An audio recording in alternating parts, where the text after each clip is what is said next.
महानगरपालिकेने अनधिकृत आरओ प्लांट्सवर कारवाई करणार. नमस्कार, मी मीनाक्षी घोडके. मनपा 24 तास या आपल्या आवडत्या युट्यूब चॅनलवर पुन्हा एकदा हार्दिक स्वागत.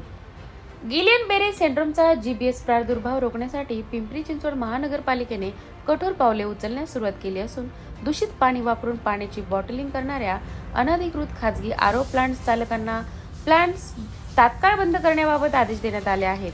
शिवाय पाण्याची गुणवत्ता आणि बॉटलिंग प्रक्रियेचा सखोल आढावा व मूल्यांकन केल्यानंतरच त्यांना पुन्हा प्लांट चालू करण्याची परवानगी देण्यात येणार असल्याची माहिती आयुक्त शेखर सिंह यांनी दिली. प्रभागनिहाय करण्यात येणारी कारवाई पाणी पुरवठा विभागाचे उपअभियंता, कनिष्ठ अभियंता, प्लंबर आणि सुरक्षा रक्षक यांच्या समन्वयाने तसेच आरोग्य वैद्यकीय विभागाकडून परवान्याबाबत तपासणी करूनच या प्लांट्सच्या बंदीची अंमलबजावणी करण्यात येणार आहे.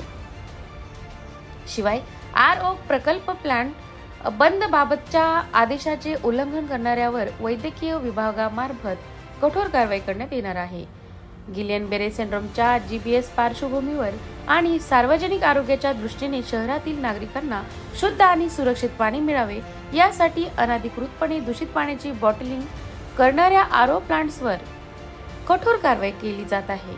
पाणी हे आरोग्याचं मूलभूत घटक असल्याने त्याच्या गुणवत्तेचा सखोल आढावा घेतल्यानंतरच संबंधित प्लांट्सना परवानगी देण्यात येणार आहे, असे पाणी पुरवठा विभागाचे मुख्य अभियंता प्रमोद ओभासे यांनी सांगितले आहे.